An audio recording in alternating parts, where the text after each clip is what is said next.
NDA ప్రభుత్వం మూడోసారి అధికారంలోకి వచ్చాక 2025 ఆర్థిక సంవత్సరం సంబంధించినటువంటి బడ్జెట్ని ఆర్థిక మంత్రి శ్రీమతి నిర్మలా సీతారామన్ గారు నూతన బిల్లు ప్రవేశపెట్టారు. ఈ నూతన బిల్లు ప్రధానంగా ఈ ఏడాది సులభతరంగా ఉన్న ట్యాక్స్ విధానంగా ఉండబోతున్నదని వారు చెప్పడం, అంతేకాదు ఇన్కమ్ ట్యాక్స్ కట్టే విధానం 1961 నుంచి ఉన్నటువంటి పాత విధానానికి స్వస్తి పలుకుతూ నూతన ఐటీ విధానాన్ని ప్రవేశపెట్టబోతున్నటువంటి పరిస్థితి.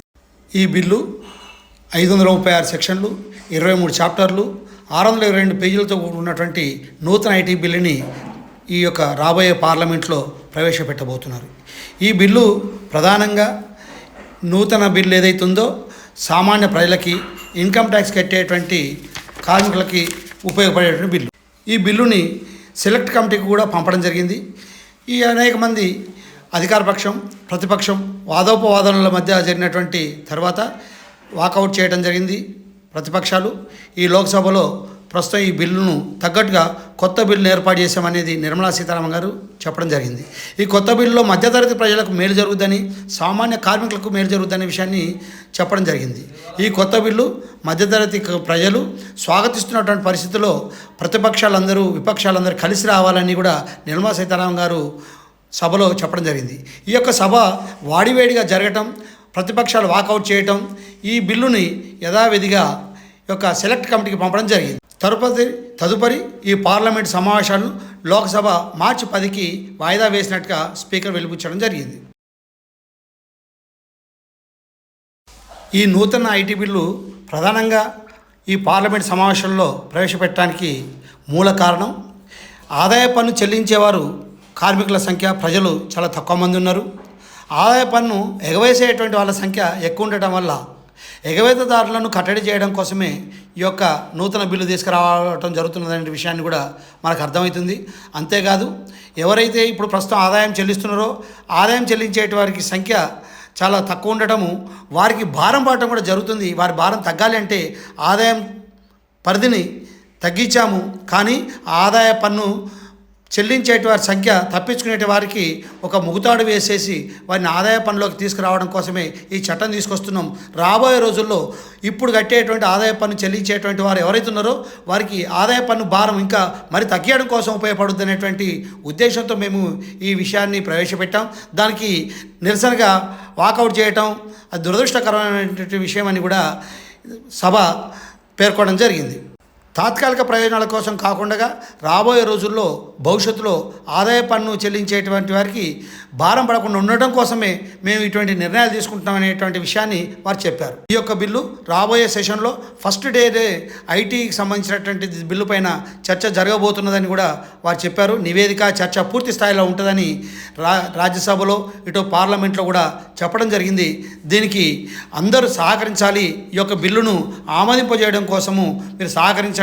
సామాన్యులకి ఉపయోగపడేటువంటి ఆదాయ పన్ను సంబంధించినటువంటి మార్పు చేస్తున్నటువంటి ఇది 1961 నుంచి ఉన్నటువంటి ఈ పాత బిల్లుకు స్వస్తి పలుకుతేనే సామాన్య ట్యాక్సీ హోల్డర్లకి సులభతరంగా ఉంటుందనేటువంటి విషయాన్ని నిర్మలా సీతారామన్ గారు వెలుబుచ్చడం జరిగింది. దీంట్లో ప్రజలు హర్షం వెలుబుస్తున్నారు. ప్రధానంగా ఈ సంవత్సరం ఐటీ చెల్లించేటువంటి వారికి 12 లక్షల రూపు ఆదాయం ఉన్న లోపు వారికి జీరో ఉంటుందనే విషయం చెప్పడంతో సామాన్యులు అనేక మంది దీన్ని స్వాగతిస్తున్నారు.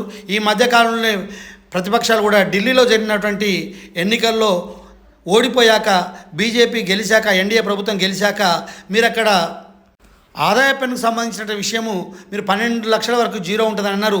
అందుకనే మీరు ఢిల్లీలో గెలిచారనేటువంటి విషయాన్ని ప్రస్తావించడం అంటే ప్రతిపక్షాలు కూడా ఈ 12 లక్షలకు సంబంధించినటువంటి విషయం ప్రజలకి ఉపయోగకరంగా ఉంది, సామాన్య కార్మికులకు కూడా ఉపయోగకరంగా ఉంది.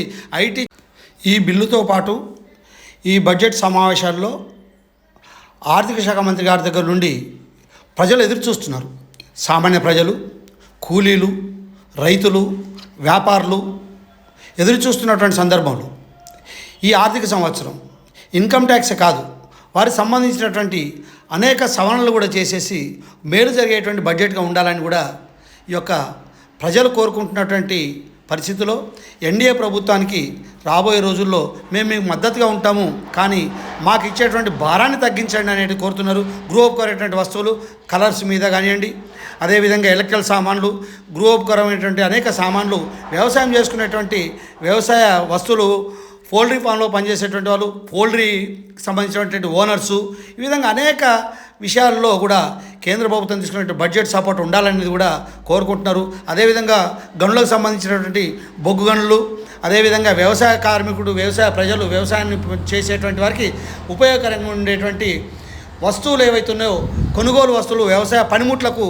పూర్తిగా ధరలు తగ్గించాలి, సబ్సిడీ ఎక్కువగా ఇవ్వాలనేది కూడా కోరడం జరుగుతున్నది.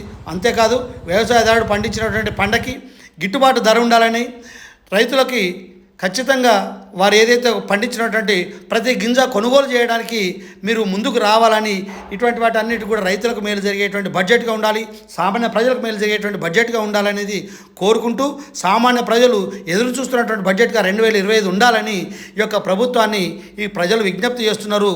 ఈ బడ్జెట్ అతి గొప్ప బడ్జెట్గా రాబోయే రోజుల్లో మంచి బడ్జెట్గా ఉండాలని కోరుతూ, ఈ యొక్క కేకేబీ ఛానల్, కార్మిక కర్షక భారతి ఛానల్ ద్వారా ప్రజలలో ఉన్నటువంటి, సామాన్య కార్మికుల్లో ఉన్నటువంటి, వ్యవసాయదారులలో ఉన్నటువంటి విషయాన్ని మీకు తెలుపుతున్నాము.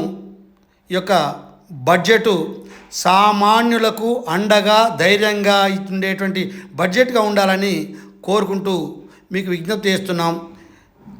జై జవాన్, జై కిసాన్. ఈ ఛానల్ చూస్తున్న వారందరూ కూడా సబ్స్క్రైబ్ చేసి, లైక్ చేసి, షేర్ చేయగలరని విజ్ఞప్తి.